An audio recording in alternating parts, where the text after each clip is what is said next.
There are stories so unsettling they don't just end, they haunt you, lingering long after the silence takes over. Today, we're diving into one of the greatest maritime mysteries of all time, the lost Franklin expedition.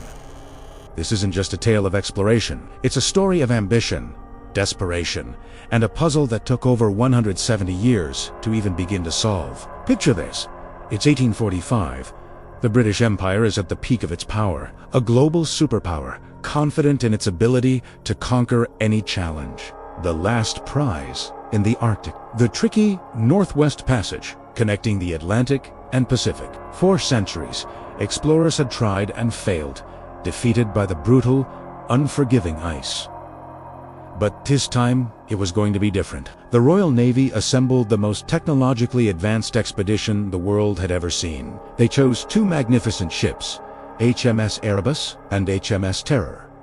These weren't just ordinary vessels. They were bomb ships, built tough with reinforced hulls to withstand cannon fire. And now, further strengthened with iron plating to smash through polar ice. They were fitted with steam engines and propellers for navigating calm waters, and even had a primitive form of central heating and a 3-year supply of provisions. This included over 136,000 pounds of flour, and more than 8,000 tins of canned food, a relatively new technology at the time. Leading this grand endeavor was Captain Sir John Franklin, a seasoned 59-year-old Arctic veteran. He was a national hero, and despite his age, he was determined to claim this final geographical prize for Britain. His second in command was Captain Francis Crozier, an experienced Irish sailor who had spent more time in the polar regions than almost anyone alive. With a total crew of 129 officers and men, they were the best of the best, handpicked for their skill and courage. In May 1845, amidst cheering crowds and waving flags, Erebus and Terror sailed from Greenhithe, England.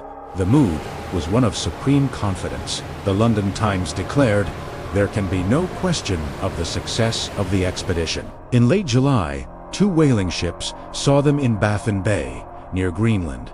The crew was in high spirits, waiting for the right conditions to enter the labyrinth of ice and islands that made up the Northwest Passage. Then, they sailed west, into the mist, and vanished. 1 year passed, then 2. Back home in Britain, a quiet concern began to grow into a national obsession.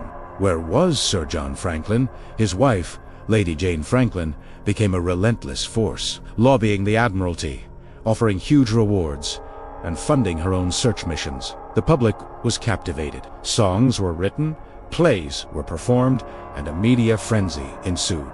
The Franklin search became the biggest rescue operation in history. Dozens of ships, both British and American, sailed into the Arctic, chasing rumors and faint clues. It was a monumental effort. But the Arctic doesn't give up its secrets easily. The searchers faced the same dangers that had likely befallen Franklin: crushing ice, brutal winters, scurvy, and starvation. The first breakthrough came in 1850. Searchers discovered Franklin's first winter camp on Beechey Island. They discovered a storehouse, empty food cans, and the graves of 3 young crewmen. But there was no note, no message, no clue as to where the ships had gone next. The trail went cold again. 4 years later, in 1854, another piece of the puzzle emerged, and it was a grim one. Dr. John Ray, a Scottish explorer with the Hudson's Bay Company, was surveying the Arctic coastline when he met local Inuit hunters. They shared a wild story about 40 starving men dragging a boat over ice. The Inuit understood through gestures that their ship had been crushed by the ice. Later, the hunters found the men's frozen bodies. They had silver spoons, watches, and other personal items from Franklin's crew. And then came the most horrifying detail. The Inuit reported finding evidence of cannibalism among the dead. When Ray brought this news back to England, Victorian society was horrified. They refused to believe their naval heroes could resort to such a savage act. Charles Dickens himself led a public campaign to discredit the Inuit testimony, painting them as untrustworthy. The establishment preferred the narrative of heroic men dying nobly, not desperately. Ray's report revealed the expedition's fate.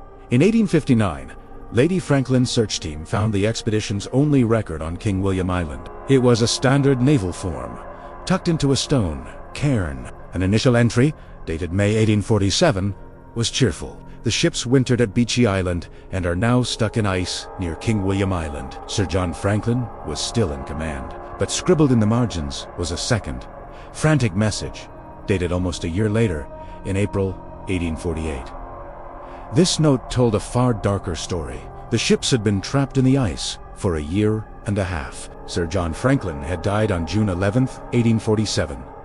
In total, 24 officers and men were dead. The remaining 105 survivors, now under the command of Captain Crozier, had abandoned the ships. Their plan was to trek south, overland, towards the Back River, a mainland trading post hundreds of miles away. It was a desperate, doomed march into the frozen wilderness, and that's where the story stalled for over a century and a half. The ultimate fate of the survivors and the location of the ships remained a mystery.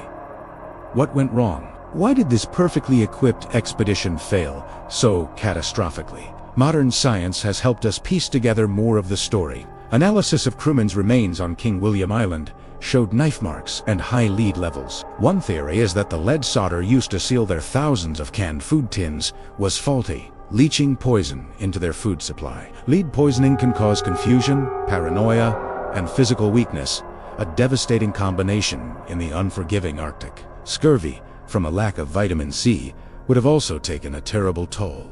Imagine it, trapped in the ice, your body weakened by lead and scurvy, your mind possibly clouded by paranoia, watching your friends die one by one as the endless Arctic winter closes in. The decision to abandon the ships laden with supplies and attempt a desperate march south starts to make a tragic kind of sense.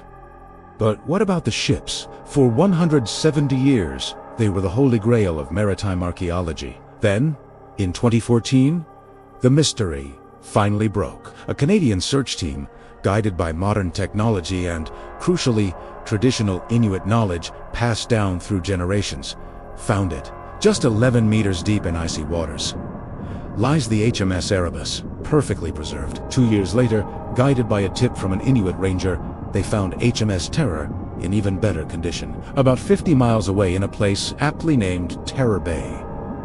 The discovery of the ships has opened a new chapter in the Franklin story. Remotely operated vehicles have explored the wrecks, beaming back incredible images.